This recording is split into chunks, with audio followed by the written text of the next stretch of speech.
Hello, what's up guys? Your guy Promzy once again. Welcome to my YouTube channel. In today's video, we are talking about some reasons why your US visa was denied or could be denied. So if you're ready for this video, stay tuned. So like I said before, we are talking about reasons why your visa was denied or could be denied. The reason why we are making this video is because if you've not gone for your visa interview, you don't repeat these mistakes or you don't make these mistakes in order for your visa to be denied. So before we get to the main point, I want to tell you how the visa processing is like. Unlike other embassies where you submit your document and you go for the interview, and within a couple of weeks they go through your document and make a decision whether or not your visa was accepted. But with the US embassy, the result is given to you instantly. That means after the interview, the consulate or the one interviewing you will tell you your visa has been accepted or your visa has been denied. You don't have to go and wait for some amount of days or weeks in order to get the feedback. The feedback is given to you there and then. That shows how important the interview is during the visa process. So that will lead me to the first point. The first point why your visa was denied was because of the interview. One is either you didn't prepare enough for the interview, or two, you didn't show enough confidence or you were fumbling during the interview. The interview influenced the decision making to a very large extent. From my experience, I would say the interview is like 90% of the process. So you should prepare enough for the interview and you should be able to convince the counselor or the one who is interviewing you that you are going to the United States of America for this particular purpose. During the interview, you should be very confident enough, and some tip people give is to make eye contact with the one interviewing you. Don't be looking away and be shy, looking left and right. Make sure you are confident during the interview and answer your question straight up. Of course, it's an interview, you'll be nervous or you will feel some way at the beginning, but make sure this bad energy doesn't run throughout the whole interview. Otherwise, it will affect you in the long run. The second reason why your visa was denied or could be denied will be about your documentation. So with the documentation, I'm going to talk about fraud and incomplete application. So the first section is submitting fraud documents or forged documents. So with the fraud document, it's either you submitted forged document to the embassy and they find out that these documents you are submitting to the embassy don't belong to you or have been forged. If you submit said document and during the interview they find out, that's definitely a refusal, or in some cases it can lead to a ban. So make sure you are submitting legit document during the process so that you don't find yourself wanting during the interview.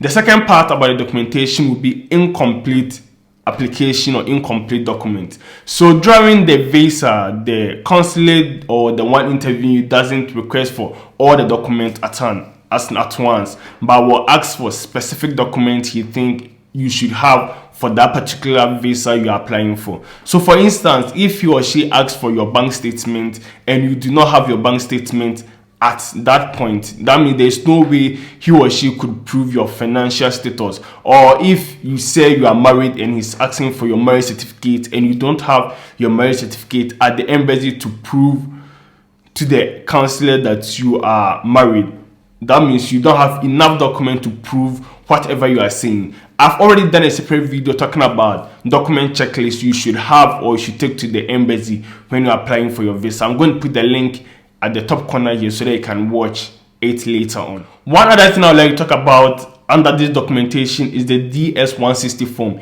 Make sure you don't make certain mistakes on the form when you're applying for the form. I know it's a very long form and filling it can be very stressful, but the information on these forms should be very correct and certain mistakes on your date of birth, name spellings should be avoided. You have to review your form over and over again to make sure you don't submit forms with mistakes on it.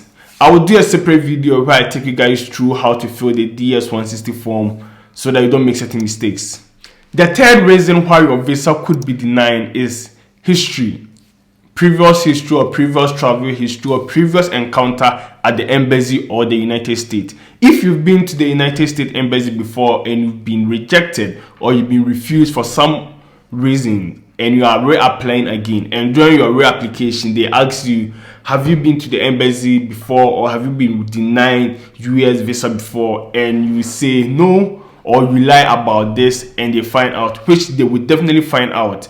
Regardless, if you did your application in Accra, Ghana, and you are now applying in Lagos, Nigeria, or Frankfurt, Germany, the systems are interconnected and they have all this information. So make sure you have good past experience with the embassy, or if anything has happened in the past, make sure you do not lie about it during the interview. If they ask you whether you've had an encounter or an experience at the embassy before, whether you've been to the United States before, make sure you are telling them the correct answers. Either than that, they will find out, and if they find out that you are lying, it's going to be a complete denial. One thing that you should know is also travel history. Probably you've been to the United States on a tourist visa and now you're applying for F1 visa, student visa, and they ask you whether you've been to the United States before. I don't see any reason why you should lie about this thing. So your previous history with the country and with the embassy, if lied about, could also lead to your refusal of your visa. Fourth on the list is ties back home. I always talk about this thing because this is like the main determining factor. They ask you, what are you doing in your country of residence? Are you a student? Are you working? Are you married? What are you doing? What is holding you back to your country of residence? You want to go to the United States for a week visit, or to visit someone, or to tour the country. What shows that if you go to the United States, you are coming back to your country? Are you a student in the country that you are in? Do you have a profession in the country? And do you have the necessary document to back whatever you are saying? Are you married? Do you have kids?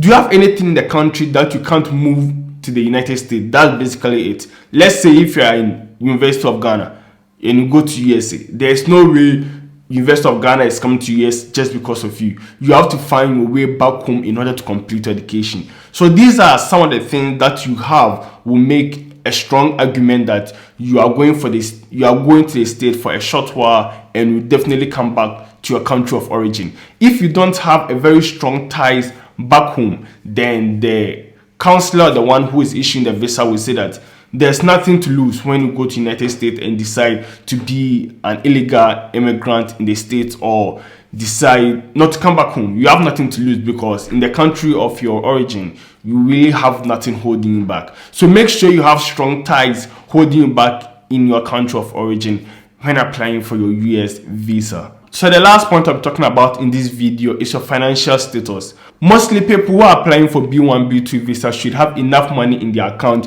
to show that they can survive in USA in the period time that is given. For instance, if you are going to US for 2 weeks, you should have enough money in your account to cater for yourself for more than 2 weeks, or let's say a month roughly. If you don't have enough money in your account and you're applying for the visa, even if the counselor gives the visa, he will know that you're going to be a burden to the state when you move to the United States, because you do not have enough money in your account. So make sure if you're applying for your visa, you have sufficient amount of money in your account. And depending on the purpose of travel, the amount in your account should coincide with the purpose of travel. And if someone is sponsoring for your trip, you should have enough document to prove that this person is the one who is catering for my trip, or who is sponsoring for my trip.